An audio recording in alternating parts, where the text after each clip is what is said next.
sound great. As soon as I turn it on, we get a sun flare right in the lens. Hello. We'll go around the corner in a moment. All right.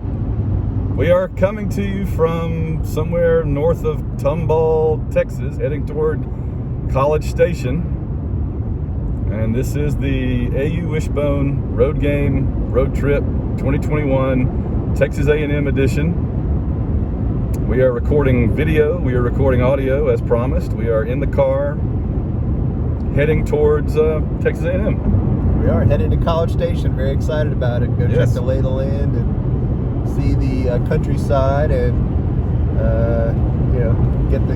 scout the campus and all that stuff before game day. So we're excited to do it. And it's a beautiful day here in Texas. I spent weeks looking for the perfect mount for a car to hold the phone up so that it would be at just the right angle to record us, and I never found anything. I was willing to spend money, whatever I need to do. I currently have it held up by my jacket wadded up under it and around it. This is Auburn engineering, people. All right, okay, take note at Texas A&M. You got some agriculture and some mechanical, but we got Auburn engineering. Now, neither one of us actually majored in engineering or got ever anywhere near it. But it rubs off on you. You're there for long enough. Osmosis. Yes. So there's some Auburn engineering that's got this thing working. So, all right. So we posted our big Texas A&M preview podcast last night. So if you haven't heard that, it's just an audio, but it's up in the regular AU Wishbone podcast feed. So what shall we talk about today? As we are driving to College Station. Yes. The topic for this morning I want us to consider is Texas A&M a cult? And I have some kind of elements of this I want us to walk through and think about. So I guess my first question is, what do you know about Texas A&M alumni, fandom, that kind of stuff? Like, what are your impressions of them, and then what about their kind of rituals or whatever are you aware of? All right, I'm coming to this from a disadvantage, but I guess in a way, though, that would help me be more of an impartial juror. You're the objective. Because I don't know a lot about it. In fact, I'll put it to you this way.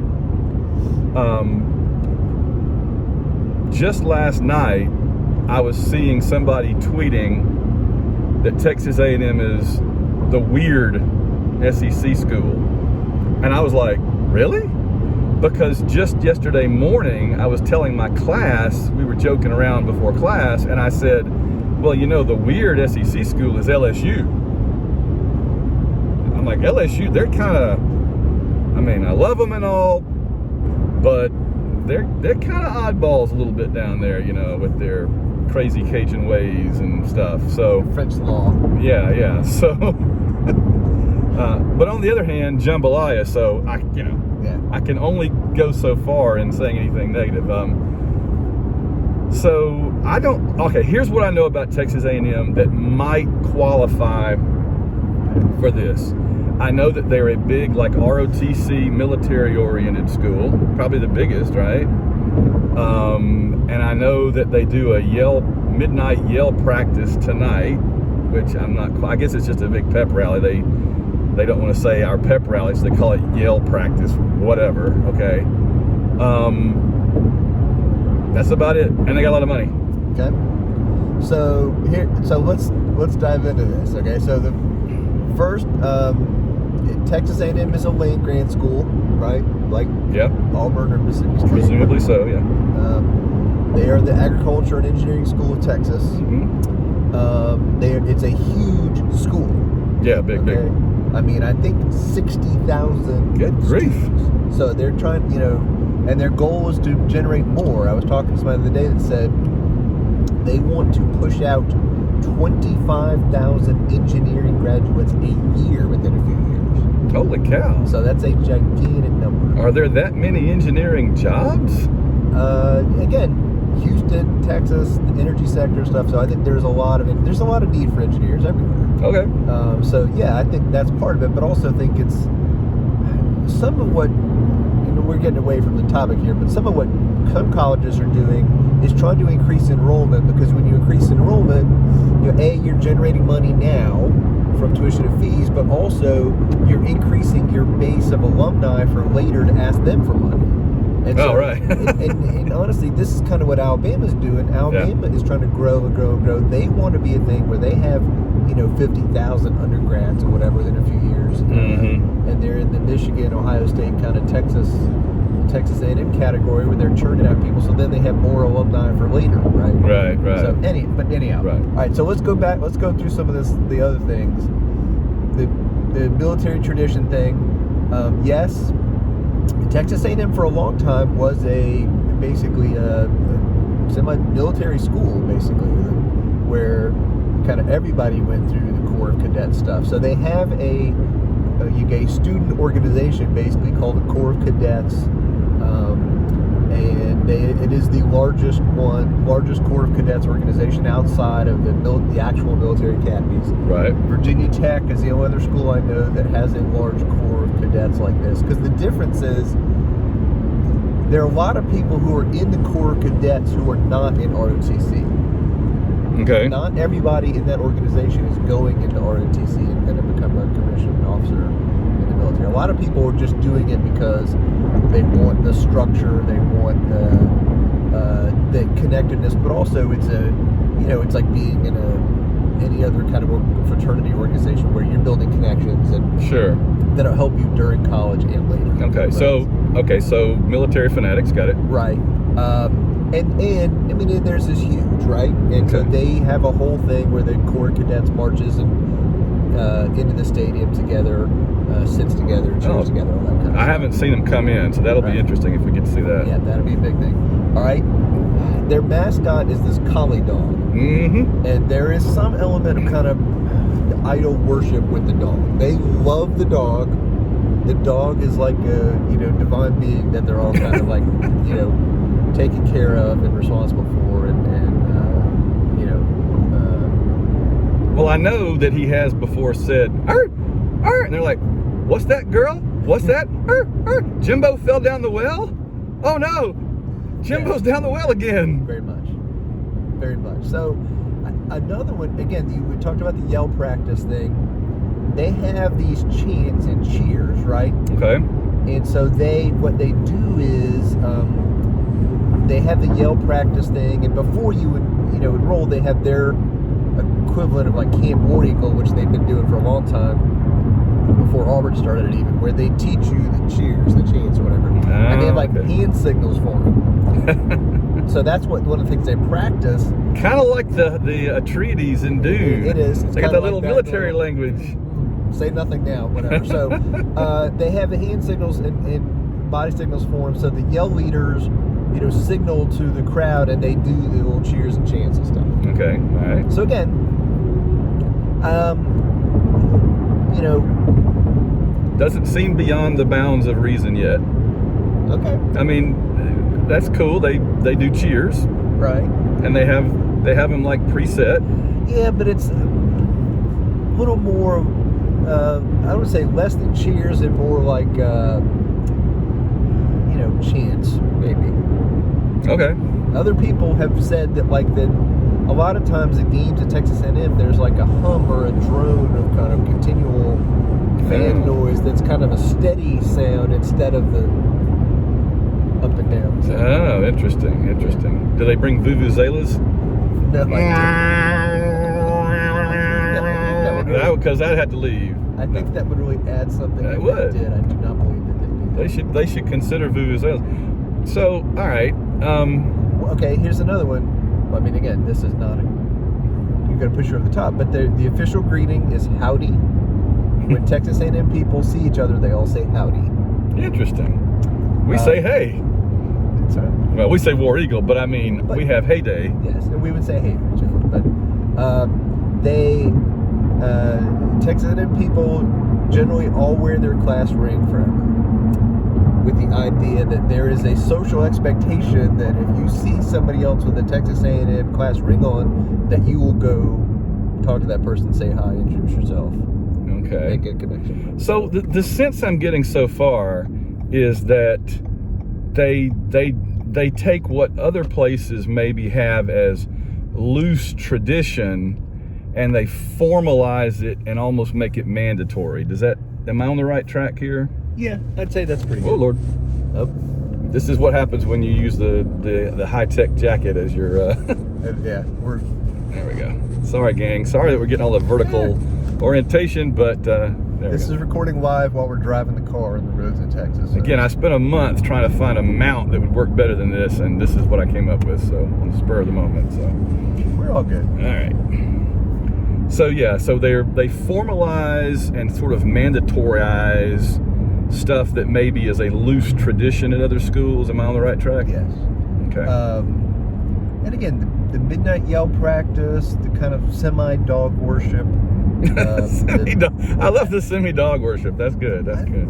Their relationship with their mascot is not the same as everybody else's relationship with their live mascot. I'm just going to say that. We do not feel the same way about the eagle that they do about the dog.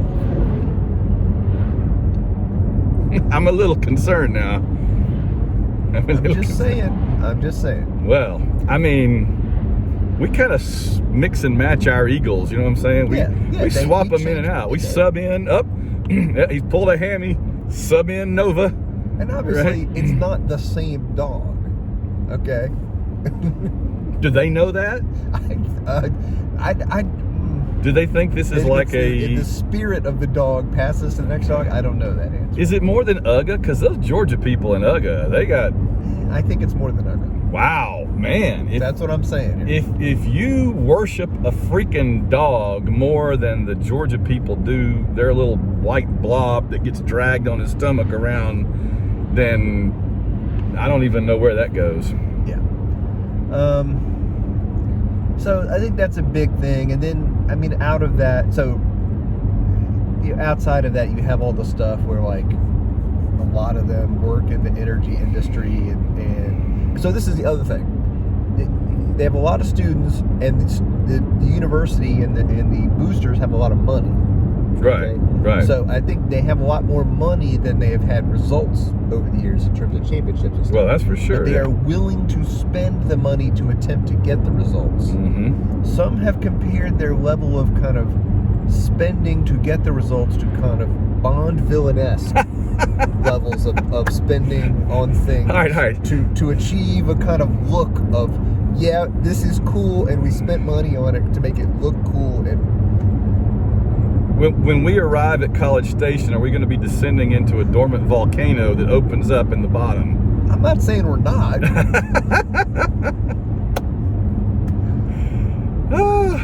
We'll be walking along campus. We'll hear, Moonraker 5, go for launch. Oh, dear. When we get there, there's going to be somebody that sees us and say, there are 2 Auburn people there.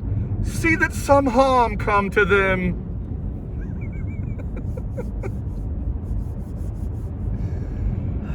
So, you're making me a little nervous here now. Okay. Again, I'm in the direction of maybe they're a cult. Yeah, in the direction of I'm not sure we should turn around and go back. No. Everything I know about Texas A&M people is that they are very friendly, and that they are welcoming towards visitors, because again, isn't that what a cult would do? I'm just saying. I'm just throwing that. Are they going to check our thetan levels? Are we going to have some e-meters? You are the person who teaches a class on religion. That's true. And the history of religion, or whatever. Do. So how is any of this, on the cult meter? I'm gonna add them to my potpourri day when I do like a little bit of everything. I have one day out of the semester where I cover all the ones that are not in the textbook. I cover Scientology, Rastafarianism, the Flying Spaghetti Monster, Praise Bob, the Church of the Subgenius,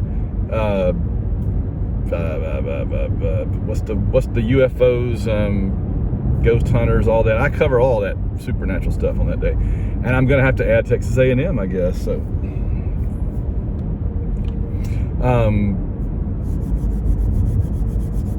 yeah, interesting. Well, I don't know that I'm... Watch the train tracks here. Oh, boy. I don't know. We're about to go over train tracks. I'm going to hold on to you guys. Whoa! All right. I don't know that I'm completely sold that they're a cult, but I certainly can see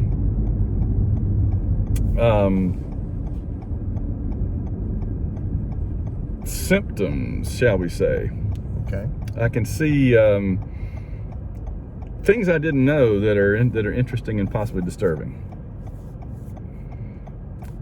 All right. So what do you think? What's kind of where do you come down on it? I mean, and is it a good thing? Maybe it's a good thing that they're a cult. I don't know. I mean, well, I'm just, part of this is also your original thesis was the LSU fans are the weird fans. Yeah. And so I want to, at the end of this weekend, after the game is over and we are done, I want to revisit that question. Okay. Have they surpassed the LSU fans as the weird fans in the SEC? On the weird scale. Yeah. Okay.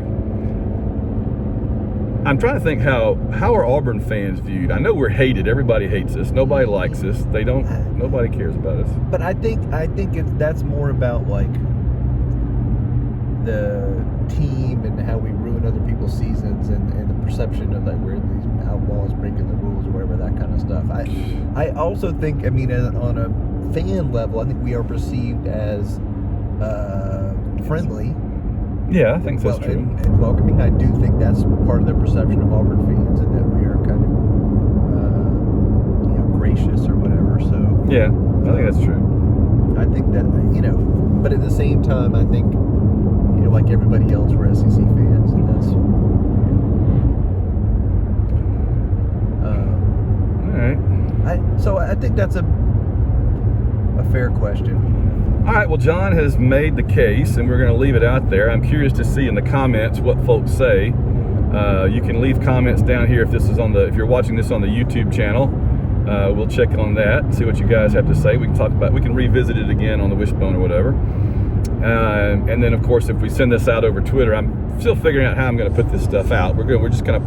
I planned some things, but you still want to kind of play it by ear as to what works best on the fly. So. All right, I guess we can leave it there. Okay. I want to ask. I want to change topics and ask you a different question. Okay, cool. Let's do it. How do you feel about Jimbo Fisher?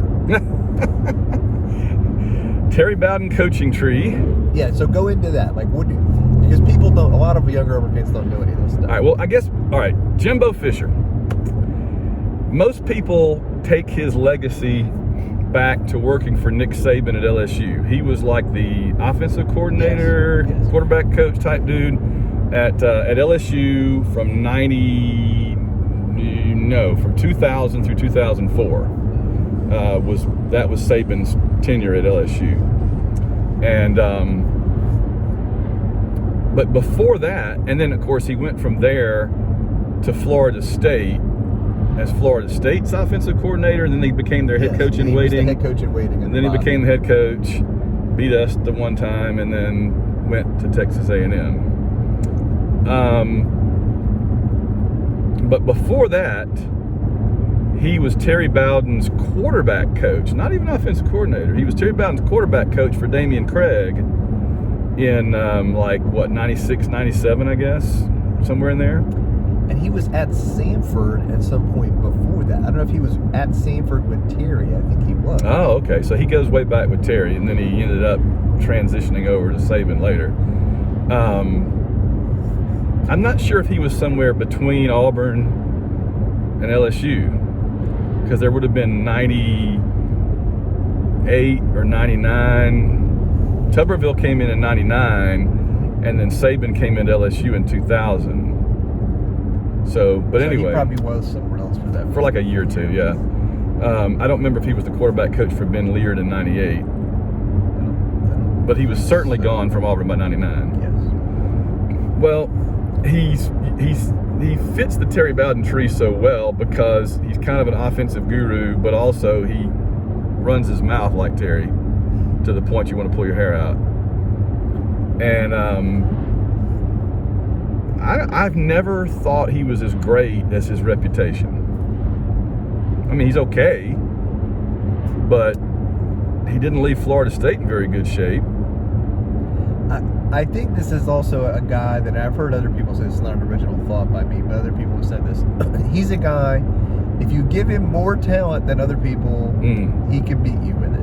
Mm-hmm. Yeah. Well, Saban's that way too. Sure, but I think,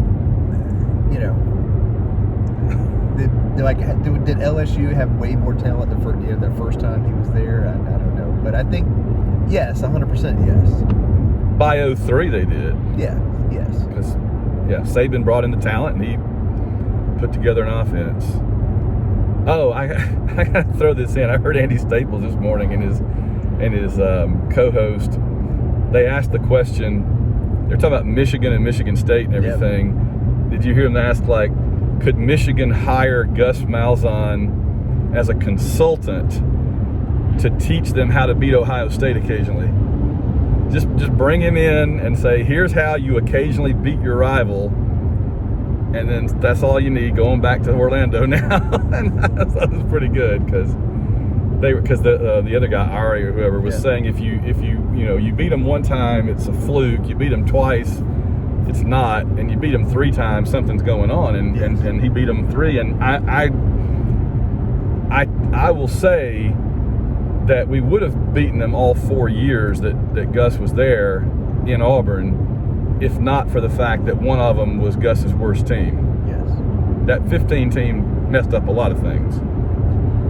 And again, the 15 team was the result of the expectation that Jeremy Johnson was going to be great. Right. I mean, that was the whole plan. And you've often talked about how back in those days, that Gus secretly wanted to be a passing team. He always has. And that was, what he aspired to be. Mm-hmm. And that Jeremy Johnson, I think, was kind of part of where they wanted to go with that. And again, I say this as somebody that fully drank the Kool-Aid. Johnson. Me too. Why wouldn't you? Yes. At one half, the year before, when Marshall was suspended for a half against Arkansas, whatever, Jeremy Johnson tore it up. Yes, that's right. The first game of Arkansas, the first game of 14. Was it? Or was it 13? I thought it was 14. Either way. But so, I think there was an idea that Jeremy Johnson was it. So I think that was a big... Well, we had a couple of other issues that year. The running back situation never got settled. Yeah. This is when we were still dealing with the running back that was there. He was gone. He was there. He was gone. He had all kind of great issues and stuff. Javon Robinson. And there was also issues with our great defensive lineman, Carl. Can't think of his last name. That went to the Bengals. Lawson. He got hurt in the first game against Louisville. Whatever. We just had all kind of personnel. I don't even say injury, but we had personnel issues that year. And it was just a weird year. But man, what I would have liked to see was the 16 team when we had the great running back that hurt his foot, but had such an amazing middle of the season. I would like to see him run up 300-yard rushing on Alabama that year. Oh my gosh. Petway, yeah. Oh, I still dream of getting Petway back for one more season and healthy. God, I know you dream about the fully healthy Petway with peak carry-on. Never got to see that. We never got to see it, and it would have. Oh my gosh! We're salivating over Tank and Jarquez this season, but as good as they are, and they're good, Petway and carry-on, I think would have been a step up. Talk about thunder and lightning. Yeah. Together. Oh my gosh. But anyway, so yeah, Jimbo, I don't know. So what do you think about him? Where do you I honestly, I didn't care that much about him one way or the other until 2013, right? Right. And so now I hate him, and I want to, I desperately want to beat him every time we play him. Yeah. And I want to make him look bad or whatever. He's got this ridiculous contract at Texas A&M. We talked about this. They extended him, and now it's like... He gets like 3 counties, right? Yeah, it's like, yes. 10 years and $95 million. He starts out with the Alamo, and then they add in the rest of San Antonio, and at some point he gets El Paso. Because you remember in our previous episode, we determined that El Paso was about an hour and a half from Houston. I did appreciate people giving us the Texas geography feedback. We got a lot of Texas geography instruction this week. Yeah. And I get it. Texas is big. It's very wide from one end to the other. Newsflash. Driving west, east to west across Texas is a long freaking way. I get that. Mm-hmm. So, I'm figuring that out. In fact, presently we're figuring that out because right now we've done this entire show. We left our hotel in Tomball, which is near Houston. Yeah. And this entire program has been us riding along here. John is driving and I'm riding toward College Station. That's it. That's what we're doing. And that's not supposed to be that far. How would you describe the Texas landscape between Houston and College Station? I mean, it looks like Alabama right now. Yeah, pine trees. Oh yeah, pine trees and rolling hills. Yeah. It looks like we're somewhere between Harpersville and Childersburg right now. Yeah, the southeast part of Texas is very close to Louisiana, right? And there's a lot of kind of that central Mississippi, Alabama, Louisiana. Oh yeah. Look of a lot of the places here. So. I gotta be honest, I kind of forget what pine trees look like because I grew up in the woods in rural Alabama. Like, I grew up 6 miles out in the woods away from Sylacauga, heading down toward Coosa County, which is the most rural county in the state, and that's saying something. And I mean, it's nothing but pine trees. And, I live in Illinois now, and there's no pine trees. It's the weirdest thing. I don't know where they all are. You got hardwoods. Yeah, there's no pine trees. So, also, their dirt is not reddish-orange. What is that? How do you have dirt that's not reddish-orange? I've never heard of such a thing. There's some reddish-orange dirt right there. We are in Alabama. John, did you take a wrong turn, man? Come on. We're not going to the Alabama game. No, we are not. So, yeah, Texas. Well, we have seen a few cows. Have not seen any oil wells yet, but keep our eye on. So, all right, let me ask you this then. Is Jimbo going to win a SEC championship at Texas A&M?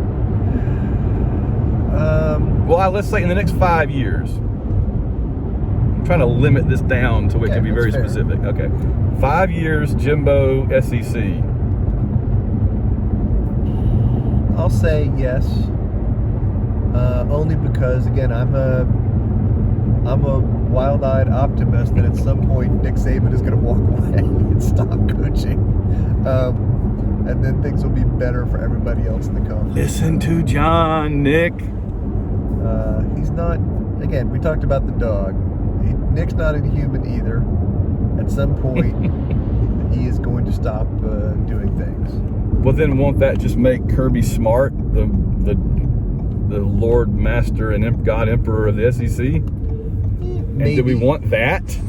Again. We're doing a turn. Hold on.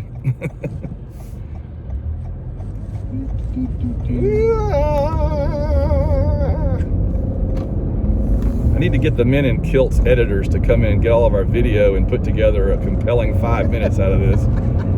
This is going to be the jarring part. Yeah, there's a little here we go again. Road construction here too. So. Big truck with cars on it. We're all gonna die. I have supreme confidence that John's driving, but still, I think we're gonna die because we're on a Texas highway. All right, we're fine. All right, so you say, hold on, everybody. I say yes. I get Texas A&M is recruiting at a very, very high level. They're, we talk a lot about the blue chip ratio. They're very high up there. In the top 10 in the country in that category. And so I think that is, to me, the kind of thing where down the road at some point, when there's a barbecue place, look at that. When Jimbo gets the great quarterback that at some point is going to fall into his lap. Yeah. Recruiting at that level and recruiting out of Texas at that level, then I think they can win the SEC. I do.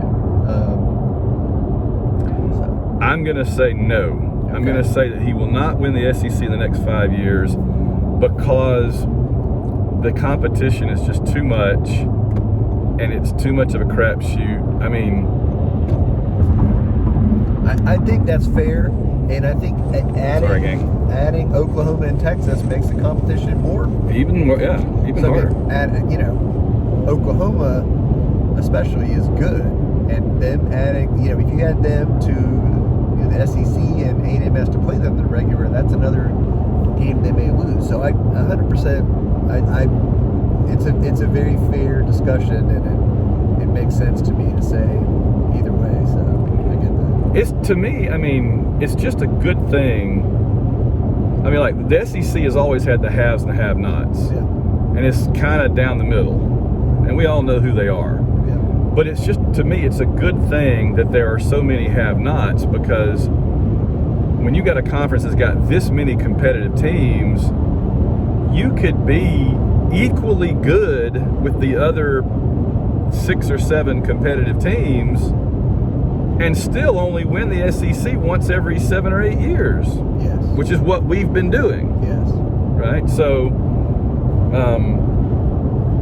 you have to be truly exceptional to win more than once every 6, 7, 8 years. And that's what Alabama's been doing. Nobody else. I mean, LSU had a couple, Florida had a couple, we've had a couple, Georgia here and there, but not beyond that. So I just don't know how A&M is going to be good enough to knock off Alabama, LSU, Auburn, and then deal with pesky Ole Miss and Mississippi State, and they didn't deal with Mississippi State. Yeah. The cross-division games. Yeah, and they might have to play Georgia or something, or Florida in a good year. Okay, here's another topic for you. While we don't have to table that one, but I want to throw another ingredient in the mix. Go. Florida. What the heck is going on with Florida? How is Dan Mullen? Is it all right? Oh, Brazos County, cool. So here's my thing. Here's my thing. Have we discovered that Dan Mullen was not a coach who was great and doing the best you could do at Mississippi State and just waiting to do better somewhere better, but instead, Dan Mullen is the perfect Mississippi State level coach that can take a kind of a bottom 40% of the conference team and make it on and off competitive, but that's his ceiling. And when you put him into a big program, he takes it down to that ceiling. You know what I mean? Like, he's making Florida play like they're Mississippi State. He didn't make Mississippi State play like they're Florida. He made Mississippi State play the best Mississippi State could play. He's making Florida down to Mississippi State level. So, is that what Mullen is? I think the answer is yes. Wow. I think the second thing you proposed, that he's a coach who can take lesser talent and make it the best version of it competitive, but I don't think he is a guy that can fully utilize the resources of a top shelf program and maximize the use of those resources, the effectiveness of those resources, to turn them into what happens. So I think, what you're going to see is and again, here's what's going to happen. I don't think they're going to fire him. I think you're going to see the Tommy Tuberville, sacrifice the defensive coordinator and one or two other, a few other assistants, some defensive assistants, maybe an offensive assistant. Yeah. Right? Yeah. And, get in guys who are, can do better in those positions and who are good recruiters and can help push the recruiting to a higher level. Right? So I think that's where it's going. But at the same time, it's not good. I mean, again, we talked about this. They're 2-7 last Power 5 games. Unbelievable. And they're 4-4 overall right now. That's right. And again, they still have some tough games to play. Now, because they're in the East, I think it masks a lot of this stuff, right? Yes. They're going to play South Carolina this weekend. They're probably going to beat them and beat them solidly. And then they'll go, look, see, it's all fine. But it's not all fine, and I don't think anybody believes that. And I think the other thing is that scares Florida people is that I feel like they feel like the gap between them and Georgia is growing instead of getting smaller. It is. That's exactly right. And did Mullen do all this stuff last year with players he didn't recruit? Right. The Kyle Pitts. Oh, you know you're in trouble as a coach when they bring out at the first sign of the, well, he only won with X's players, boom, that's when you know you got trouble. Yeah. You're right. So I think it's a real thing. I think my view is the job is too big for him. When you hear his name, like wanting to go other places and do other things, I think that's part of it, is that I'm looking for an escape hatch, right? What's a job that's a good fit for him? I don't know. Well, he wants to go to the Big Ten, maybe. Well, or he wants to go to the NFL. I think last year he wants to go to the NFL. I don't think the NFL's lined up to hire him. I think he could be an NFL offensive coordinator, maybe. Yeah. I think he's a very good offensive coach. This is the other thing, right? Mm-hmm. He was Urban Meyer's offensive coordinator, right, for years, and did a good job at that stuff. And so I think he's very talented at that, and I think he can take, offensive players and make good stuff out of it if he has the right talent, right? So, he does strike me as more of an NFL offensive coordinator than an SEC head coach. Sure. He's also, this is the other thing that, again, I don't know the guy, but apparently not a real, he's kind of a schmuck, right? I mean, I'm not saying he's an evil person. Right. I'm just saying maybe not a pleasant person to work with. And that doesn't help you with the recruiting either. No, he has to be more of on the recruiting side, emphasizing it more of the kind of slick salesman. So I don't know. I think I think it could be a thing like we saw this in the Tuberville cycle. If he gets the right defensive coordinator in there and they tighten up that side of the ball, they could be fine if he can keep the offense going. They have a really good young quarterback in this Anthony Richardson guy. This is the other thing that they've been trying to play two quarterbacks all year, because they have an experienced quarterback coming back, this Emory Jones guy, and then that was expected to be kind of take over for Kyle Trask and be the guy. And then they have this young quarterback, Richardson, who's really good. I mean, he is really exciting. And so they've been trying to play both because it's 2021, and if one guy's clearly in and one guy's clearly out, the other guy is probably going to transfer. Yep. And they definitely don't want that young guy to transfer. So then you're kind of like, this guy's been waiting his turn and being the good team man and all that stuff, Jones, for the last couple of years, and now you're like, well, maybe not. And that's a bad place to be. So you don't think they're going to fire him after this season? I don't think so, unless, he loses some stupid games he's not supposed to from now and then. He loses to Florida State this year. I was at Florida State would be a tough pill to swallow, because Florida State's not great. No, they're bad. So that would be a tough one. But yeah. So that'll be the game to watch. Like this, he screwed that up, and I think that he understands that, and they'll be ready to play in that game. So now let me ask you one more coach while we're over in the SEC East. So Kirby Smart, is he at Georgia forever now? I mean, whether he wins the national championship or not, they had to be pretty pleased. Yeah, no, they're over the moon. So no, he's there as long as he wants to be there. He can be the Saban of Georgia, pretty much. Yeah, that's their goal. Now again, I think nobody's going to be the Saban. Everybody's going to say that, but there is no other Saban. And there is no Saban but Saban, and Kirby is his prophet. Yeah. So anyhow, I think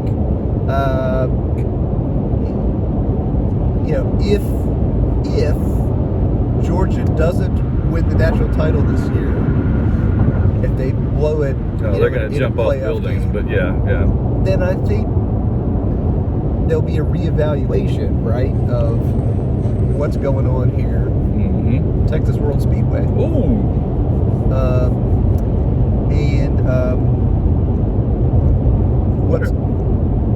that's the one where IndyCar does. That's the Texas. I have to ask Alan. Alan knows these things. Continue. All right, sorry, we're distracted by the landscape. Then if at some point Kirby does not win the national title there, yeah, we did the running joke for a while about the similarity between his record and Mark Richt's yes, record. We did. And I don't think that joke is dead. I'm just throwing that out there because I think College Station. Welcome to College Station. The road got a lot better as soon as we passed the Welcome to Texas College Station sign. That's nice. So I think he's going to be there a while, but I also think we saw this with Gus. We saw, if he has some years where they don't win the East or whatever, say Florida gets it together, Tennessee gets it together, they have some years they don't win the East down the road, and they don't win a national title this year, next year, how does the fan base view him then, right? Is it we're getting stale, getting old, not working, or are they like, we're so close, just keep running it back and back and back? So I think if you bring in Texas, you bring in Oklahoma, the SEC is going to be extremely competitive. It's going to be tough for anybody. I really am in favor of getting rid of the divisions because right now the West is already tough enough. If you have Kirby Smart sitting over there in the East playing South Carolina and Vanderbilt every year, and you got the rest of us over killing each other in the West, that ain't going to fly. No. So we definitely got to, what's the word, realignment or whatever it is. Yeah, we got to break up again, I don't know how we do the standings and all that kind of stuff. Yeah. But I do think we got to blow the schedule up and go to pods or something. That's blow it up. We want to play everybody more often and make a better schedule where people have the chance to play every SEC team within a few years. Well, John, we are at College Station, so I think we're going to wrap up our about a 42-minute video here. We did good. I think we covered a lot of stuff, and it was a lot of fun. We will come back to you guys. Oh dear, something's beeping. Whatever that was. We will come back to you guys in a bit, and we'll be tweeting out and posting some pictures and stuff. We might do a video if we find something interesting to do it about when we get there. But we're going to be at College Station for a while today, so we'll be reporting back from there. So we will see you guys then. War Eagle John. Work it, man.